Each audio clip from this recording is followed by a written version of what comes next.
Okay, so hey Adrian, how you doing tonight? So heads up, it is starting to storm here, so hopefully it won't affect my internet connection, but who knows?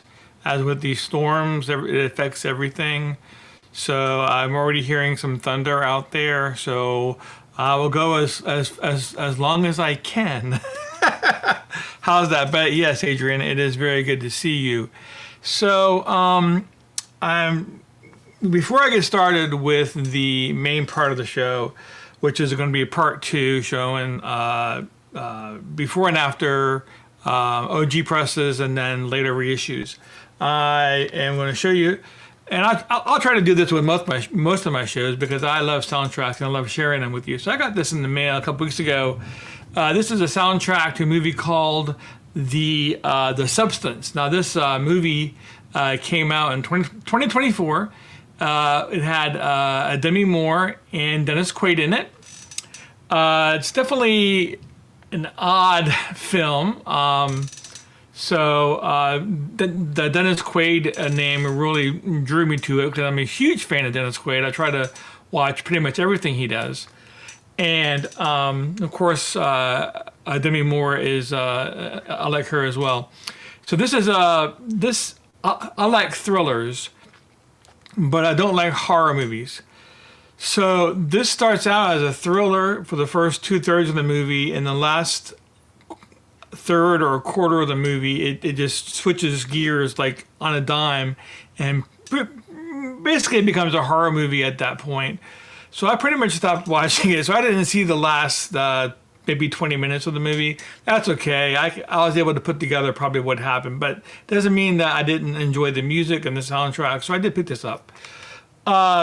It's in a weird sleeve. I'll go ahead and show you the hype sticker here if you want to read it, what it says it is. Okay. And here's the back of it. So it looks like it's in like a package, right? So it's that way for a reason. I'm going to go ahead and open this up. I kind of started this out before the show started because I couldn't quite figure out how this was opening, but I think I finally got it. I'm just going to be very careful here. I don't want to tear the... I didn't realize I was so close to the hype sticker. I don't want to rip the hype sticker. I tried to save them. Okay, that should be good, I think. Maybe not. Let's try it again. A little more. Okay, there we go. So, hey, Tara Bird, how you doing tonight? So, we're going to get this off.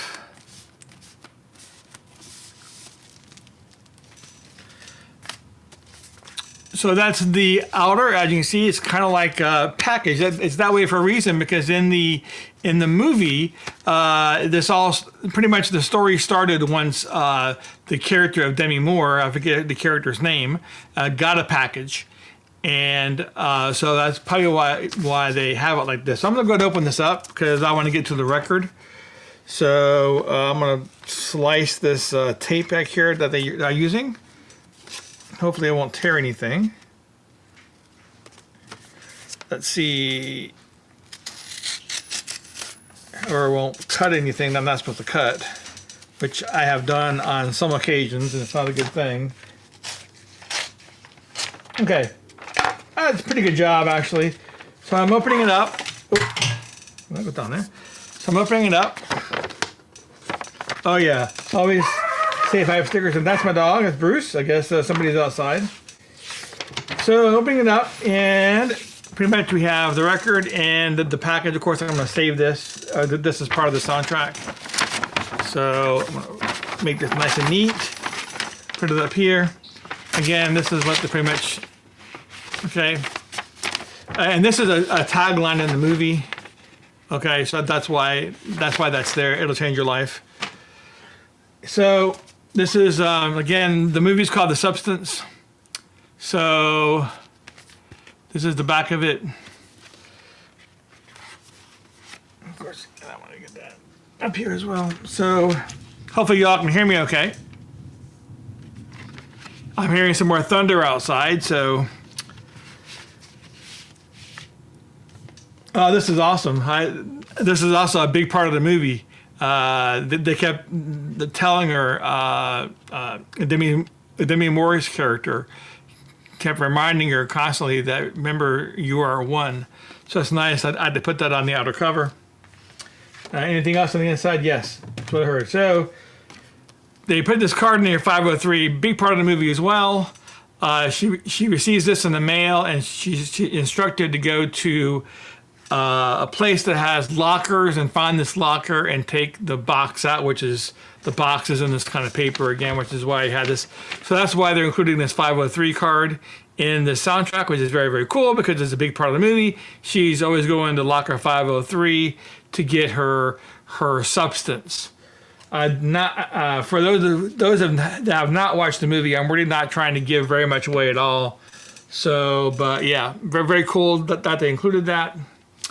And let me take out the vinyl. So we have hype stickers is cool to say. I agree. And Adrian is saying hey to Tara. So we got that. So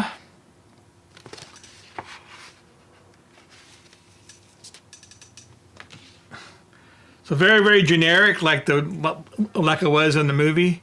You got side A and side B. Now the substance that the movie references is in a liquid in a vial, and it looks like this. It's this green kind of odd color, and that's where they got the coloring for this record from, the color of the substance. So it's a really, really cool looking record. If you look at the coloring of it, very, very cool. Very happy with this. I'm looking very forward to playing. The music was amazing in this movie. I always pay attention to that whenever I watch a movie. So I'm gonna put this in its sleeve, in its plastic sleeve here to protect it. Put this into here. So have any of you seen that movie, The Substance? So it's really, really, really good movie. If you're into this is not going in. Let me try this one. If you're into thrillers, I recommend you check it out. You may or may not like the ending, like I didn't, but who knows? You might. So, but we have that, and we have that. So, as a matter of fact, I'm going to see if I can't put this. Yeah, that'll work right there. Okay, so lightning. Is it lightning there? It's lightning here. It's lightning here, and thundering as well. So, okay, so we're gonna get started with the main part of the show again. I have some records here. I did a show about a month ago where I did before and after, pretty much OG presses that came out around the same year that the album came out, and then some later reissues of that same album. Show you the differences. The cover might be different, the record might be different, just differences in the two pressings. So it was a lot of fun when I did it before. So we're gonna go ahead and do it again. I definitely have enough here to do another show. So we're gonna get started. So the first thing we have here is one of my favorite albums by Toto. This is Toto Hydra, which I believe is their second album. Came out in 1979. This is the OG pressing of it. So this is what the label looks like. Okay, it's a stylized label. I'm gonna go ahead and take out the take it out of the cover. This is the back of it here, and we have a gatefold. That's what the gatefold to Toto Hydra looks like. And this is an OG pressing. I had this record when I was in junior high school. It came out when I was in the 9th grade, I believe. So really, really awesome. It was really my first. I think I knew the song Georgie Porgy off of Toto's first album, but I wasn't that familiar with the band. So I won this record actually off the radio, and they sent it to me. I thought it was the best thing since sliced bread, really. I mean, it's a really great album. So, hey, Now Spinning TV, how you doing? Good. It's good seeing you.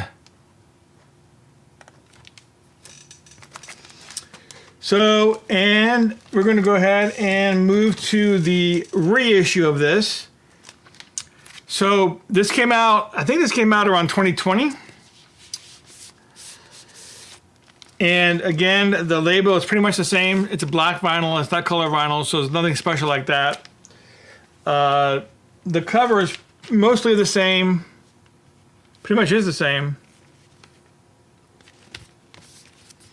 I think it's the same inside. But what's cool about this is, and let me put it back in the sleeve here if I can, save me time later. Okay, so what's great about this is that, and I'll show you the hype sticker here. So this was remastered in, I think around 2019 or 2020.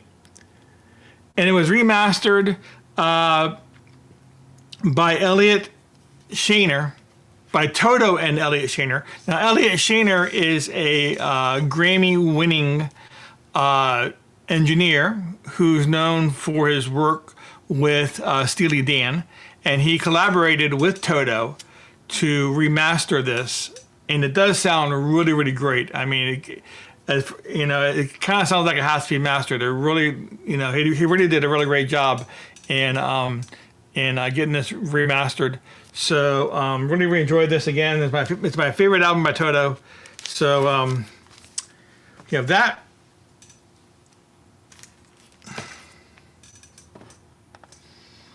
I have not seen Toto live before. I wish I could have seen Toto live. I have several, if not many, live Toto albums. One from this tour, from the Hydra tour. And that's a really great live album. I have many live albums by Toto, but no, I've never seen them live. Have you seen them live? And if so, where? I wish I could have seen them live. So, next on the list, Stevie Nicks, Belladonna. I think this is around 82, 83. Can't really see the year. But great songs on here, including Edge of 17, Leather and Lace, the Highwayman. Very, very iconic album for her. So,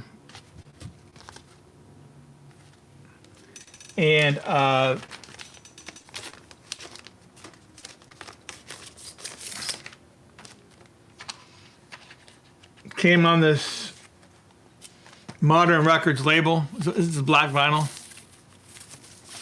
OG pressing. Sounds great. And let me get this off here. Sorry about that. And I do have. Not sure if you can hear that. That's more thunder out there. Again, if the broadcast drops, is because there's a storm brewing outside, and it may or may not affect the internet. So, but anyways, we have. See here. It was one. The only show that I didn't buy any tickets for and left for the last minute. Show was sold out. It was still gone ahead and parked in my car, and some dude gave me his pair of tickets. Awesome. That's awesome. It's great. You can't beat that. So was that for which album? Was that for Hydra or their first album or what? Or Toto 4?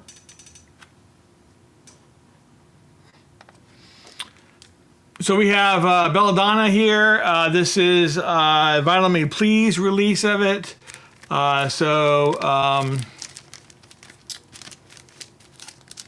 It was put out on a dark purple and black marble vinyl.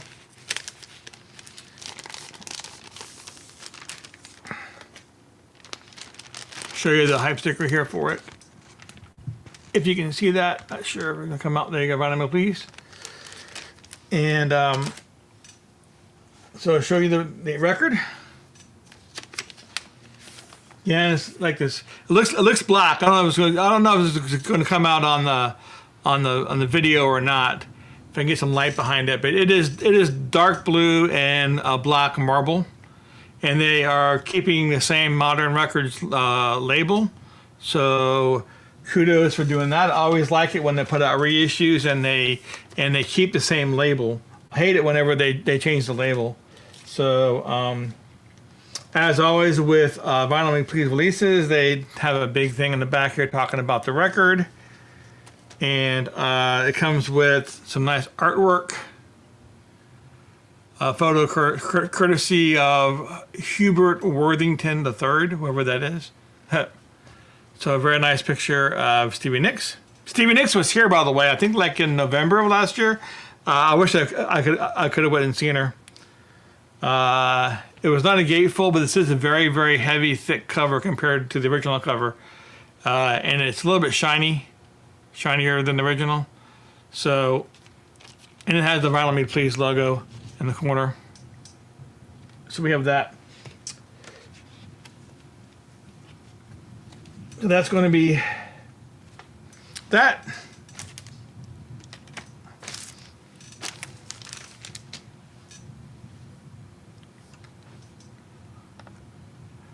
Oh, 40 Trips Around the Sun Tour. Cool. I have that album. Great Seats. Toto Show Festival and 2019. Yep. So yeah, I have that. I have that that live album. So it's a great live album. Agree with the labels. Always like it when they keep the labels the same as the original pressing. So do I. And cool reissue. Yeah, very good job. Vinyl Me Please always did a good job. I think Vinyl Me Please is out of business now, or are they still dragging along and trying to? I mean, last I heard is that they pretty much weren't even sending out records anymore. So I don't know. Anyways, so the next one here is going to be, I believe it's 85 Bark the Moon. This is an OG pressing. It comes with the original hype sticker. Very cool. Issued on the CBS Associated label, black vinyl. And that's the back of it. So you have that. And then a couple years ago, they came out with RSD Essentials. Came out with a nice reissue.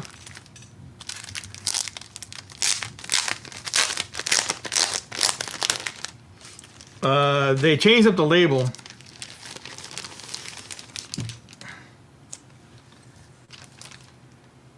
So this is in this weird gray and yellow Epic label, which I've only seen copy, and maybe this is a foreign pressing. Might have had that label, I don't know, but it's on blue vinyl.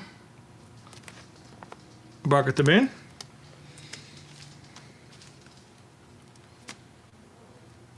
And again, the back of it, the little sticker here, made in the Czech Republic. And of course, the big difference also is going to be the Legacy logo. I talked about that last time.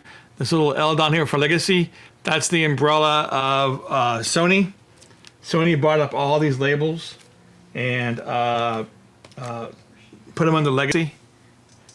So, got all these. All right, so we're moving up right along. We're going to have.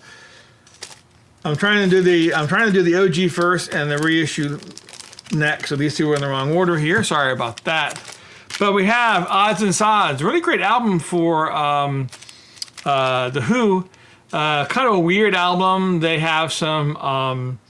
I think they have some tracks on here that they decided not to put that got cut from previous albums, and as well as B-sides or something. I don't remember the whole story behind it, but I know it was a really great album. And let me pull out the. You can see that Odds and Sods, and this is the back. And this came on black vinyl, of course. That's the OG pressing. I think this came out in the 70s. Can I actually see the year on this one? 1974. And Track Records label on black vinyl.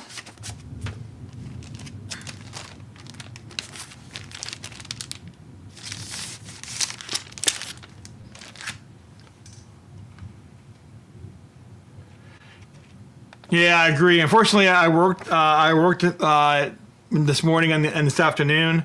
So, and then I had to get prepared for this. I did play one record earlier, so, but I played a bunch of records yesterday, so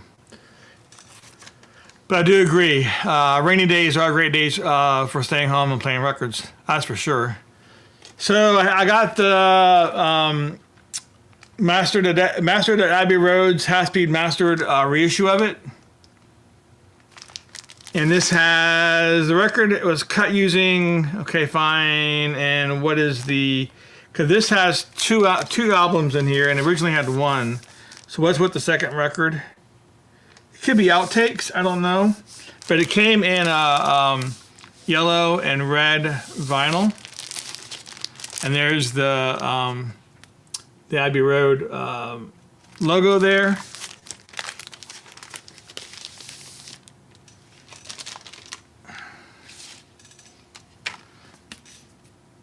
Again, in the back.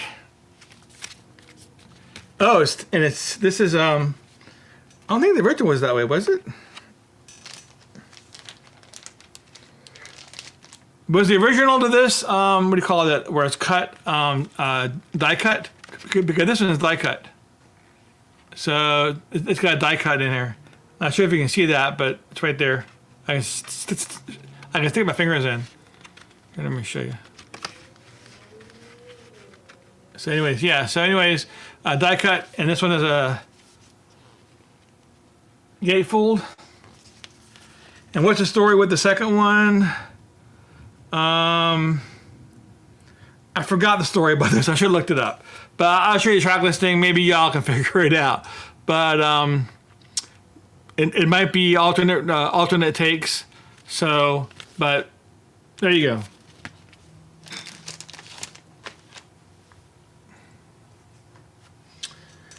So next we're going to go with a soundtrack here. This is I don't need that. This is Alien. 1979, I believe, was when this came out, and or 80. This is the original OG pressing, one vinyl. This is the back of it. Great movie.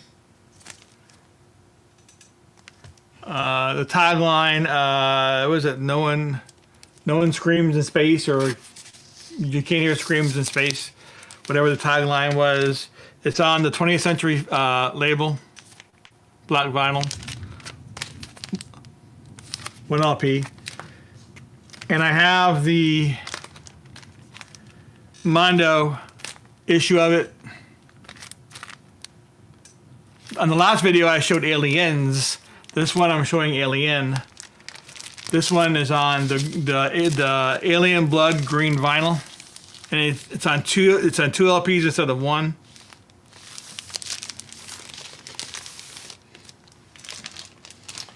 And I'll take it out and show you the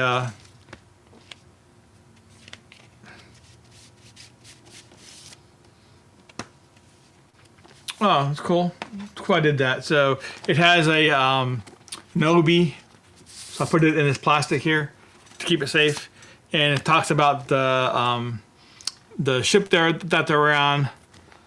It has information about I don't think this opens up at all. No, it's just a single page. Talks about the soundtrack itself. So, but that's the name of the vessel they were on. And show you the back of it. Very cool. That's the sleeping quarters, I believe, on the ship. And look at this artwork. I always love Mondo. Mondo does such a good job with the artwork. I mean, I love this. So the whole thing is done. I mean, the attention to detail is just awesome. So I think this Mondo down the corner here. See this logo for Mondo in the corner with this weird M? That's the way. Isn't it Wayne? Wayne Industries was the people that did the ship and was doing the mission. So it's an upside down W it's the Wayne W, but they turned it upside down and made it an M for Mondo. So that's kind of cool. Anyways, hey Chris, how you doing? Sorry. Like I was explaining to other people, it's storming outside. Hopefully I can keep my internet connection. Actually, I'm starting to hear less and less stuff outside, so maybe the storm is passing. So that'd be good. So, we're moving on. We have Cyndi Lauper, She's So Unusual, 1973. This is a Mexican pressing, but it's an OG pressing on the Portrait label. Black vinyl.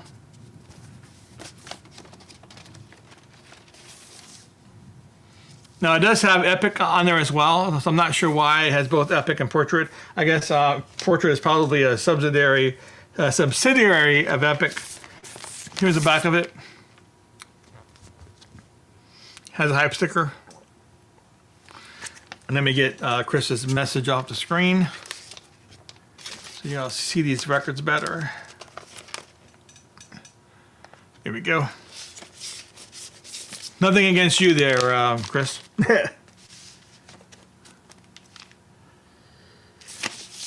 And they came out with an anniversary edition of this. 30th anniversary edition. I'll bring up the hype sticker if you want to read it. Oh, I thought I closed that. 30th anniversary edition of it. And they totally changed the whole cover all around. So that's the cover of the 30th anniversary. It's the same album. She's So Unusual. And they changed everything up there. They changed the label. You got a splatter vinyl pressing here. But you know what though? It was done in her style. You know, it was fun. So let me show you the back of the record. Or back of the cover, that is. Excuse me. And this is what the vinyl looks like. If I can get it out.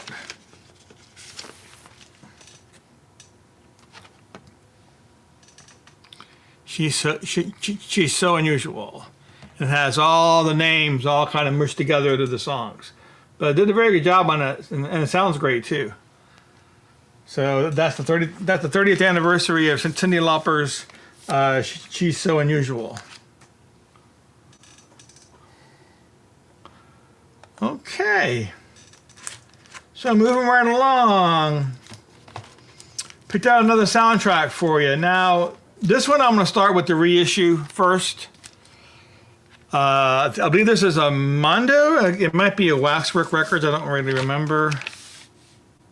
No, this is a Warner Brothers. So I guess this is from the studio itself, which is kind of cool. So that's what the cover looks like. Vangelis did the original soundtrack for the movie Blade Runner. Blade Runner is up there like my top 5 favorite movies of all time. I saw it in the theater when it came out. I thought it was just so great. And here's the gatefold. Okay, great movie. I think like 81, right? When it came out. And I'll show you the record. Is it 2 LPs or 1? It's like 1 LP. It's on black vinyl, but they did a really good job with the label. Put Harrison Ford on there. And this side has the track listing for both sides. Really, really nice. So, some of you might know where I'm going next if you're familiar with this.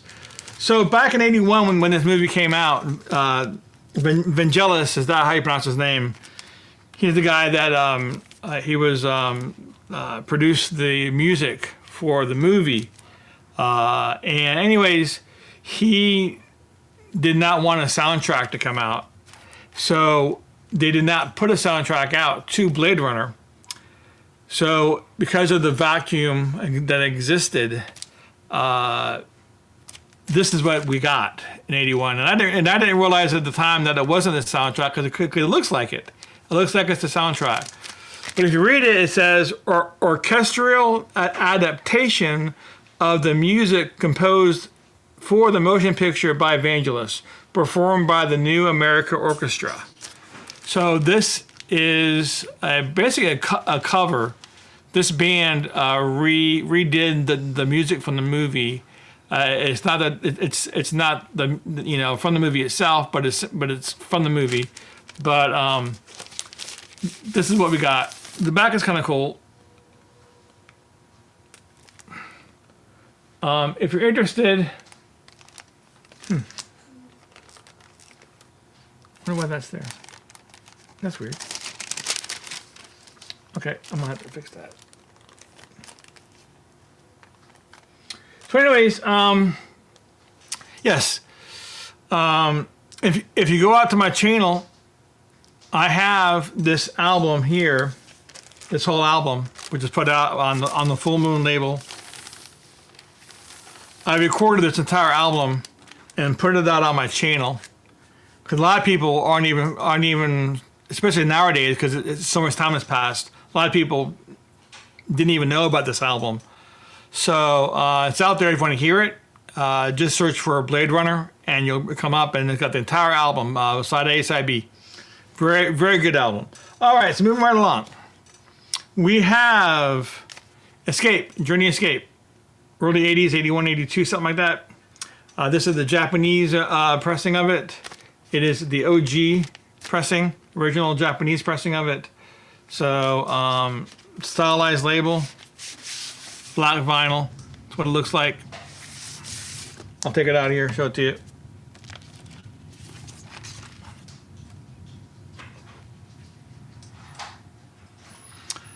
So very good copy of it. Sounds great, as most Japanese, not all, but most Japanese pressings do. So here's the back of the album if you want to see it. So have this, and then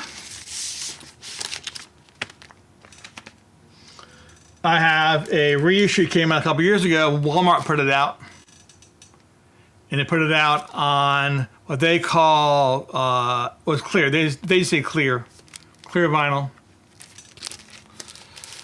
So you know what? Y'all can probably see it. I'm just gonna take it out.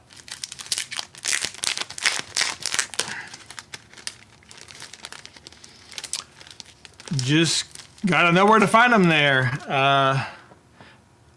Yeah, I have quite a few Japanese pressings in my collection. I actually have the Japanese pressing for Escape and Frontiers. So yeah, it's just they're on Discogs, they're on eBay. So yeah. Anyways, clear vinyl. They try to keep up with the same label. Good for them. So there you go.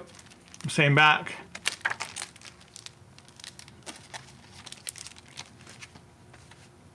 We have that one. All right, moving right along. We have Kansas Monolith. Forget what year this is. 79. Says so in the corner. So, which songs are on this? This is one of their albums. I'm not as familiar as the other ones. Did any songs hit the charts on this one? I do like Kansas. I'm sure I like this album, but none of the songs are. I don't think any of these songs hit the top charts. Maybe. Anyways, it's on the Kirshner label, black vinyl.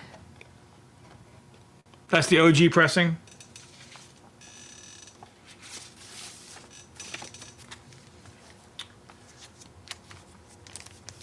Take it out. It's a gatefold, so I'll show you the gatefold. Again, here's the front of it. Monolith. Nice. And back. Great artwork there. I think all the Kansas albums have these kind of really great artwork.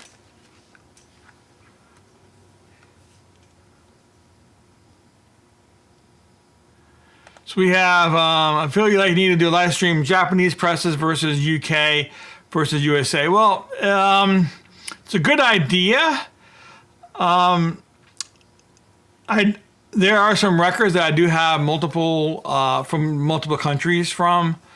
Are you talking about like the albums from all three countries, like the same album from all three countries, or just show albums from the Japan and the US and the UK and just show them? Because I do have a few albums where I have multiple countries, but not that many of them. So probably more than I think, but probably not enough for a show. So, and then they came out with a reissue of this. Really nice reissue. Sony Music put it out under the Friday Music moniker. Same front and back, and I think the same inside. But the record was really cool. Looks like the same label. That's good. But they put it out on this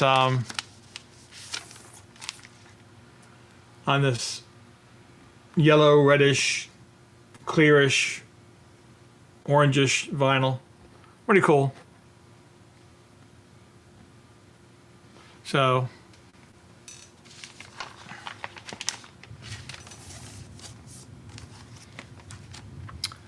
he's saying the same album from different countries. Yeah, I can definitely. Oh, come on. Okay, there it is. So yeah, I mean, I can definitely probably have. You're talking about just Japanese and UK. That'd be difficult, but I definitely have several albums where I have a U.S. pressing, and then maybe from Germany, and then maybe from the Netherlands or something like that. So, but it'd be random. It'd be different countries for the same album. It wouldn't be just Japan or the UK, even though some might be from Japan or the UK. So, but it's definitely something I can look at. So, definitely.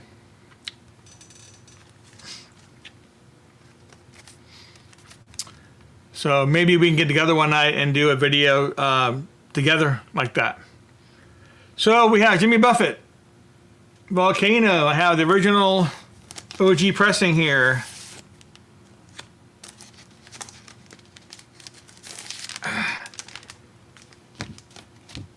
Great album by him. MCA Records. Gatefold. Awesome. And my dog wants to get down on this. This must be one of the very first records I put in my collection, because I didn't separate out the inner sleeve. But it's on the beige MCA label. So I have that one, and then I have a reissue that came out a couple years ago. There's a hype sticker, and this one came out on pink vinyl. Same inside and everything, but really, really nice, hot pink. Of course, they're keeping up with the color scheme of his name here, and the name of the album. But yep, really, really nice reissue. So we got that one. What else we have here? So we have an original. Well, not original. So. Little story behind this one. So this is Leonard Skinner's Street Survivors. This is the censored cover. It is an OG pressing. They probably put this out about 2 or 3 months after the initial release. It's still that was still my opinion, being OG pressing. But the problem was that this was done. This was released. Question for you, mate. Let's see here. I know Jimmy Buffett was on Zac Brown Band's single where you would start with Jimmy Buffett when you comes. Question you make. I know Jimmy Buffett is on the Zac Brown Band single. Where would you start with Jimmy Buffett when it comes to albums? Hate to say it, my wife is a much bigger Jimmy Buffett fan than I am. That's really why I have these albums. I mean, I do like listening to them as well, but I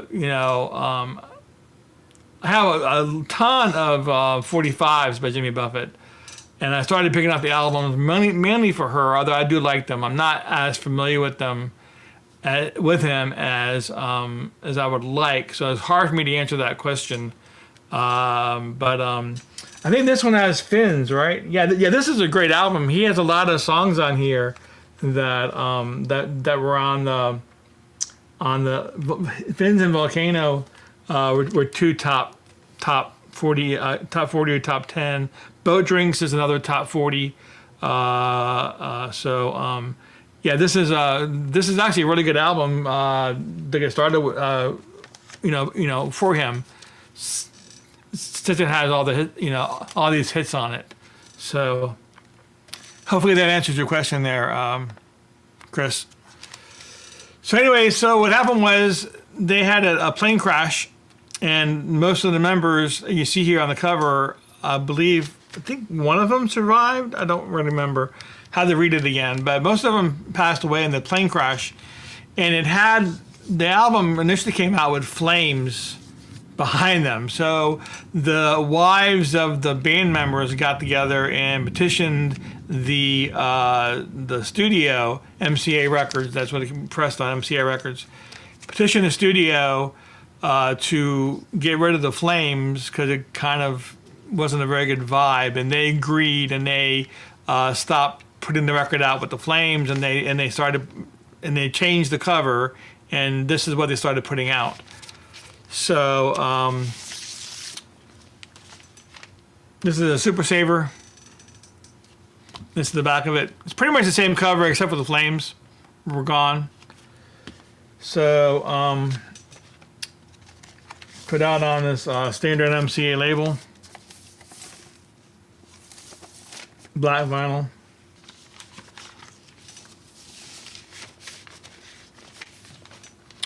And what I have, put this in here real fast. What I have is a later Mobile Fidelity reissue of it, and they went back to the original cover with the flames. So this was MoFi, and I don't think the original one had a gatefold. So this one is a gatefold. Here's the back of it.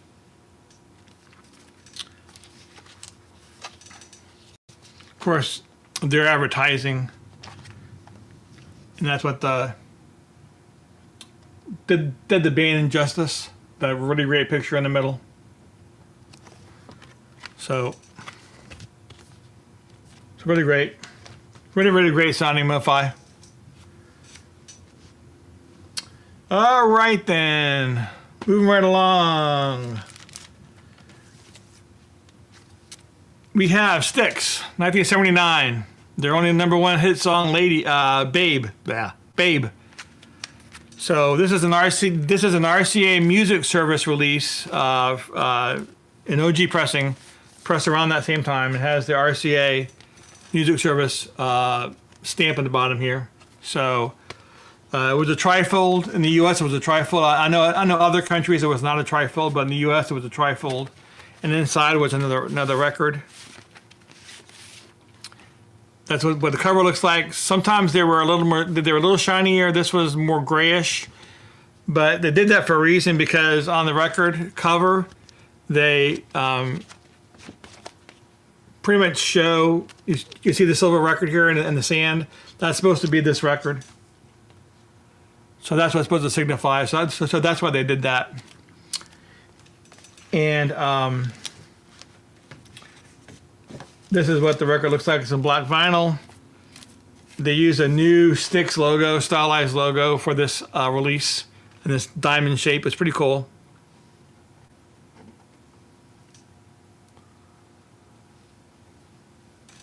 So, if you're not familiar with the inside of this,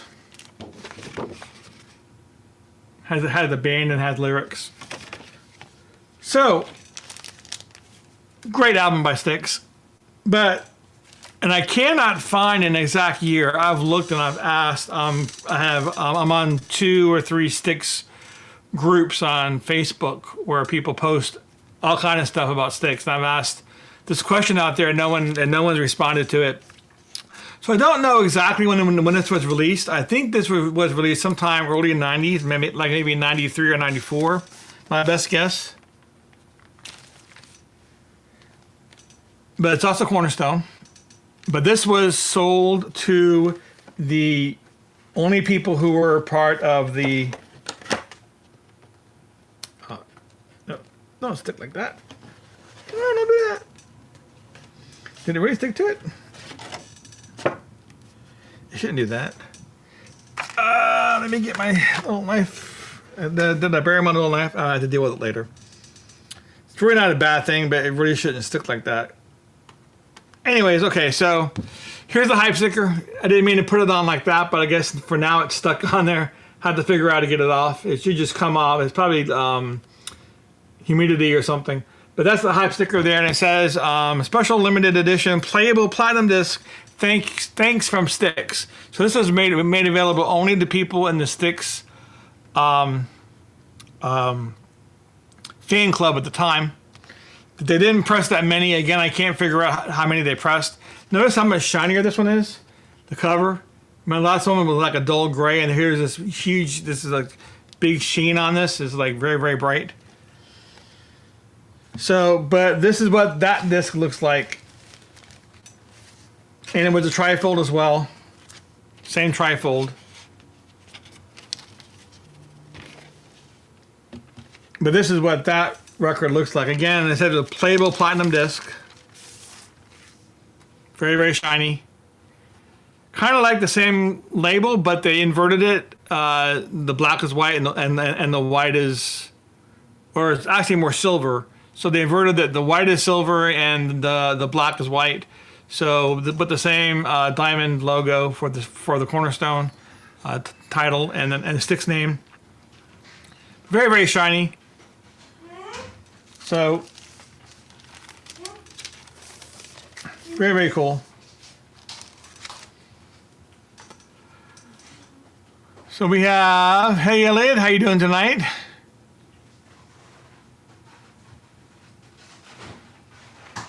So we have a question here, a common question that you hear in the VC. A lot of people talking about this, a lot of videos talking about this. So I'm not going to go in too much depth on this, but I'm going to go and answer it. So the question is, do you think it's wise for labels to release common, inexpensive records when there are so many used copies in circulation? Well, here's the problem with that. First of all, especially like some of these records are from the 80s and the 70s, even 60s, right? And if you're getting into vinyl and you have to go out to a used record store or go to Discogs or eBay or something and buy a record that somebody else has already handled and played. I know I've bought lots of records off of Discogs where they say near mint or EX, and I get it in the mail, and it has skips and clicks and pops in it. I had one last week that was that way. The guy gave me a refund on it. So, even in a record store, you're taking it out and you're doing your best in the light to look at the condition. It's hard to tell, and you take it home and it doesn't sound as good as you had hoped it would sound. So you're getting a record that's been used, played. You don't know the original owner, how well they took care of it, how well they didn't take care of it. So there are a lot out there, but there's not a lot out in EX or near mint shape, especially for records that are very popular because people play the heck out of them. And just playing a record can slowly degrade the noise. Now, not very much. I've seen videos where people have played a record 100 times and before and after and compared the sound, the whatever, and very little difference between the two records as far as the sound goes. Small difference, but very, very little. But you still get a degradation of the vinyl every time you play it. So some people, they would rather buy a new record than fight to try to get a near mint classic record, because sometimes you can't, or it's hard, or I tried to get 2001: A Space Odyssey, and that was a very popular soundtrack. A lot of people had it, and a lot of people bought it. I went through four original copies before I got a copy that was actually good. So that's the kind of thing you go through when you're dealing with these old classic albums. You just don't know the condition they're going to be. So some people rather just go out and buy a new one and they know it's going to be good. If not, they can take it back to the store. It's easier. So it's kind of hard to take a used record back to a used record store. Sometimes they'll give you store credit. Sometimes they'll say, well, you scratched it and you got to deal with all that. When you buy a new record, these companies are more likely to work with you in exchanging it or making you happy, as for a used record, you have a lot more problems as well. So I hope that kind of, I just want to touch on that a little bit, but I hope that kind of explains that.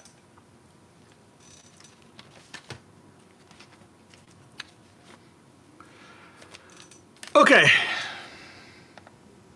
And I appreciate you being here tonight, Elliot. So we have Love Gun, OG Pressing. My brother actually had this record. I think I remember that we bought this record together. He corrected me. He doesn't think that we did, so I don't know if we did. But either way, it's a record that we had in our house. And my brother actually had it for a long time. Love Gun, an OG Pressing on the Camel Casablanca label, or the Record and Filmation Works label, as they call this. I call it the Camel label. So really good pressing of it. It still has the original gun with it.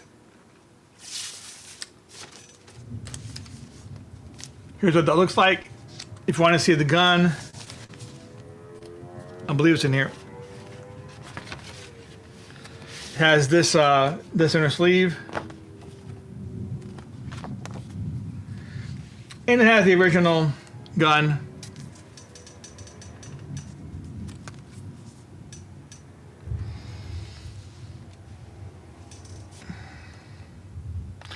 So we have here, my bread and butter is in finding and cleaning, repairing these used records and reselling them at shows. I guarantee what I sell. So I see what you're saying. Excuse me. But I try to take the risk out. Oh yeah, of course. And that's fine, because I actually buy quite a bit of used records. I buy a lot of used records. But there are times where, even like right now, I'm showing OGs and reissues, because I mean this Kiss record sounds amazing actually. But I'm a fan of Kiss, and I really like this album. So when they came out with the 45th anniversary gold edition, has nothing to do with the quality of this record. I still want it. So this is the reissue from a guy from Kiss Online, 45th edition. They called it gold. To me, it looks more like pea soup green. A lot of people are making fun of this record because of the color. I mean, does that look more greenish to you than gold? Really? So it came with a gun as well, and they changed the color of the gun, I guess, to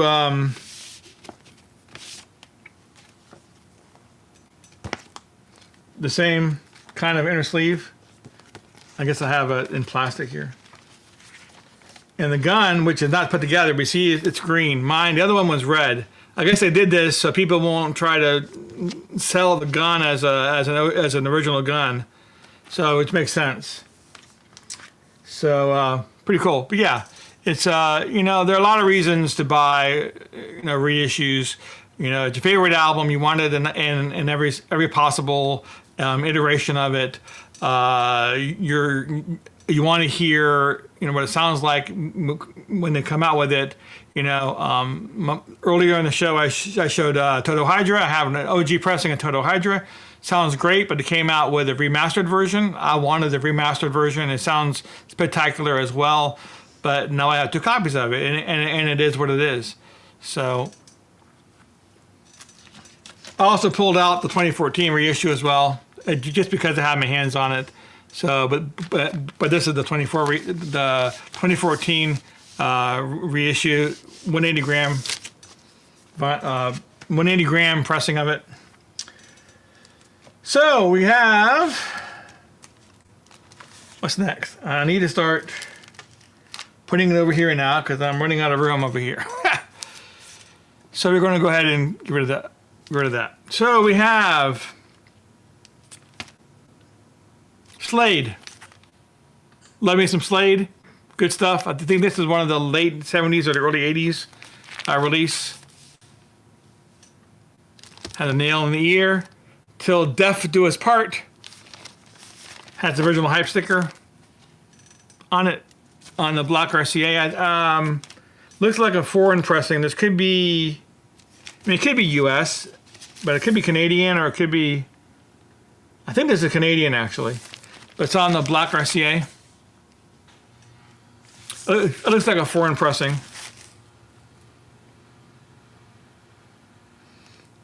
Does it say the country? It does not. Oh, London. Yeah, London. So it's a UK version. It's a UK version of the record. But then when it came out with the reissue, because I'm a huge Slade fan, I had to get it. Look at this. Came out on this white and black splatter vinyl. Really, really awesome. So they changed the label, but that's fine. Slade till death do us part. Nice hype sticker. Really great reissue. Came out about 3 or 4 years ago. So awesome, awesome, awesome.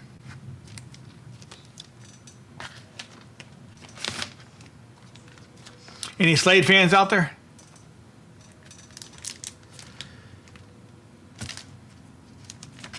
So I am a fan of Rod Stewart, big fan of Rod Stewart, got a lot of his records. This is an OG pressing. I think this is an earlier OG pressing because it's on this older Mercury. Some of these from the same album are on a different type of Mercury label. I think they were in the middle of changing labels when this album came out. But this is the older version of the Mercury label. So this is Every Picture Tells a Story. Used to be owned by Kim Nelson. Kim Nelson's name is on there. So Kim, if you're watching, hello. So another record that I picked up probably at a record show or a record store. Back is nice cover. Don't know what year this was. It has to be 72, 73, 71. So OG pressing of this. And then I got the reissue. They put it on what looks like they're trying to mimicking, I think, a German, or it could have been a German reissue. Don't know, but they're mimicking a German label here. Put on purple vinyl.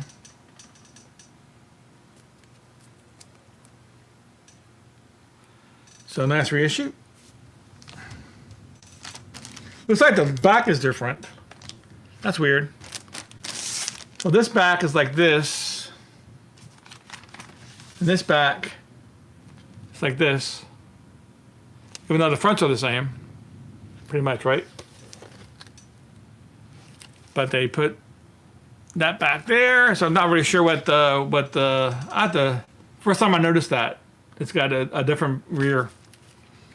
So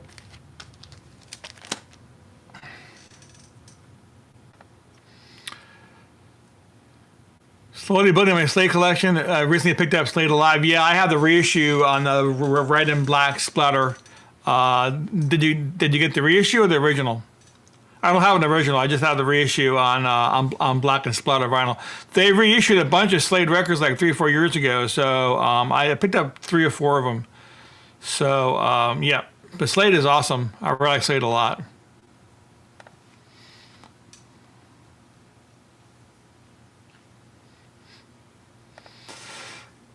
There we go. That's for Chris. Thank you, Elliot.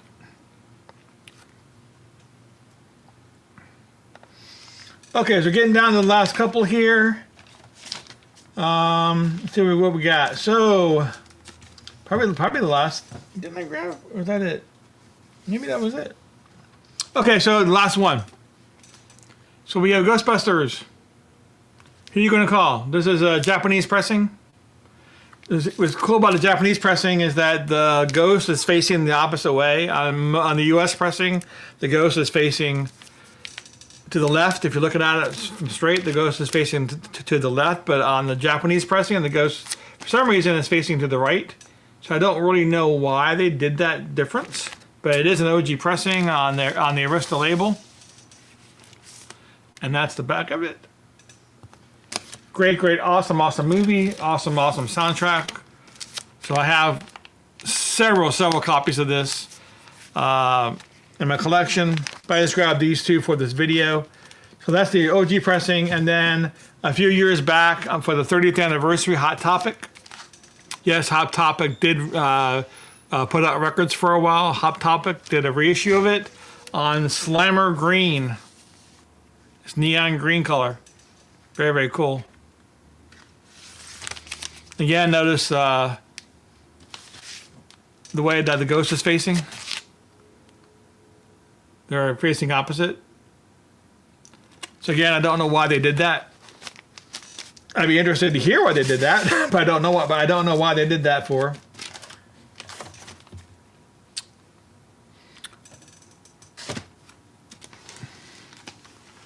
Yeah, so, I buy soundtracks at record shows, record fairs as well. I haven't been to one in about almost 2 years now, but I would like to go again. It's just that time is really not have permitted me to go. So, but I do enjoy. There is a place not too far from me in Clearwater. They call themselves the Record Show is the name of the store.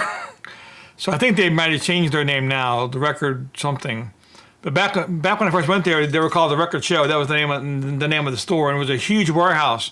I mean, a huge warehouse just filled with records in Clearwater, and so sometimes if I feel like going to a record show and there's no record show around, I'll go there. Yeah, I have over 500 soundtracks in my collection. My goal is eventually to start having shows like this where I'm going through my entire soundtrack collection from A to Z. It may take me a year to get through. So I may not do them directly one after another to break it up. But I would like to show all my soundtracks on the channel. So I do have a lot of them. I love soundtracks. Okay, so that's going to be we're about an hour in. This is a good place for a stopping point. I would love to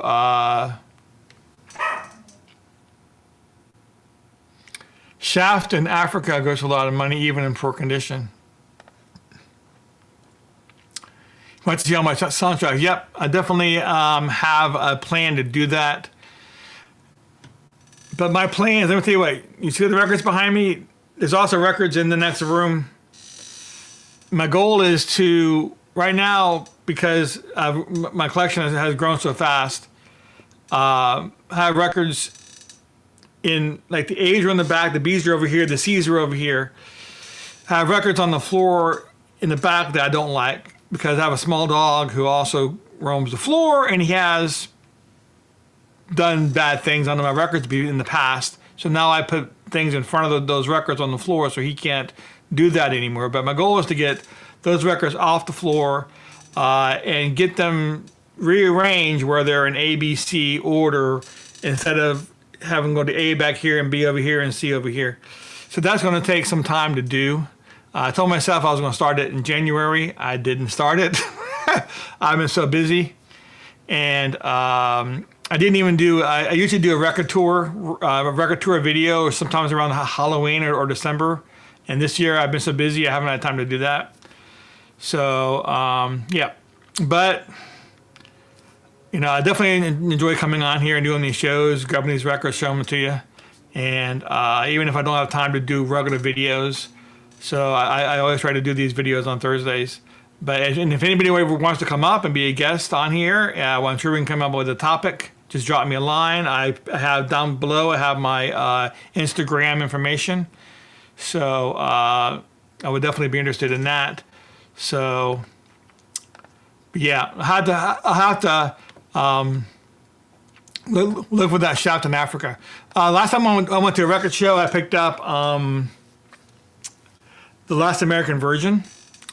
They had it for $40, and I was able to talk them down to $34, and it was in pretty nice shape, actually. The cover itself was probably EX, and the record was above VG+. It was pushing EX. So got a real good deal on that one, because online that goes for, I think, like last time I looked on eBay, I think last time that the OG pressing went for like maybe $80 or $90. So I got a real good deal on that. And I also picked up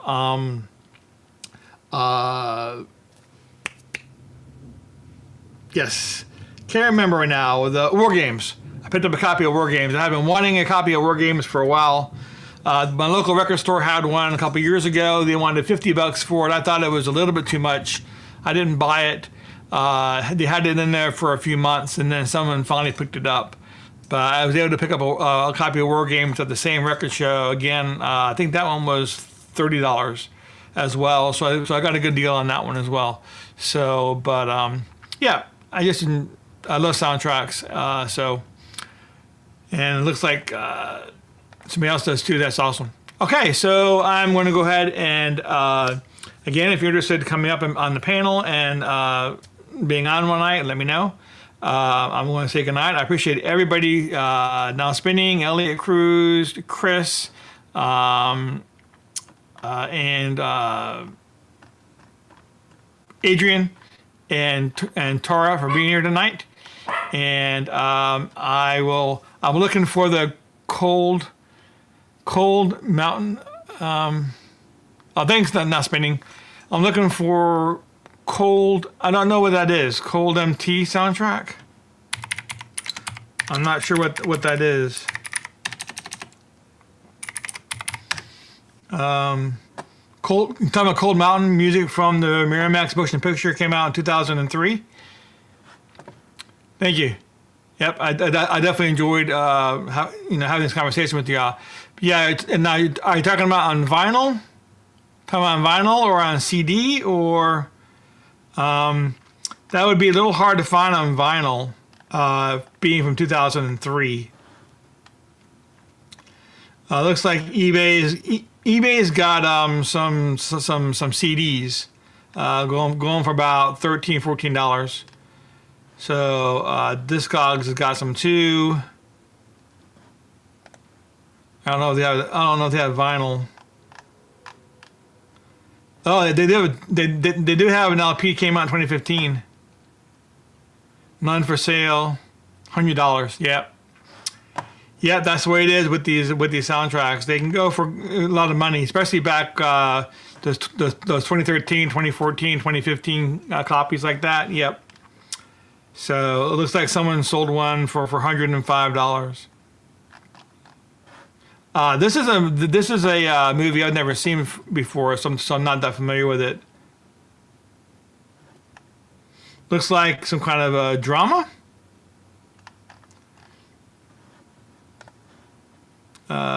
Who was in it? Does it say? No.